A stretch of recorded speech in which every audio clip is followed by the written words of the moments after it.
ഇതിപ്പോൾ എത്ര നാളായി ഈ കഴുത്തുവേദന നടുവേദന തുടങ്ങിയിട്ട്? കുറച്ച് കാലായി. ഓക്കെ. എന്തൊക്കെ മരുന്നുകളൊക്കെ ഒരുപാട് കഴിച്ചിട്ടുണ്ടായിരുന്നു? ഓ കുറേ കുടിച്ച്. മാറ്റം ഉണ്ടായിരുന്നോ കുളിക്കുന്ന സമയത്ത്? മാറ്റൊന്നും വന്നിട്ടില്ല.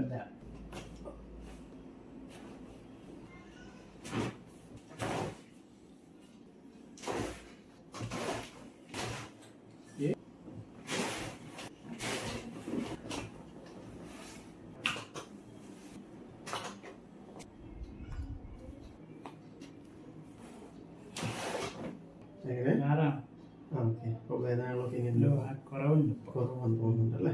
ആയിക്കോട്ടെ. അപ്പോൾ ഇനി മെഡിസിൻ ഉണ്ട്, ബാക്കി ചെയ്യാനുള്ള കാര്യങ്ങളുണ്ട്, അതൊക്കെ ചെയ്യാം. അപ്പം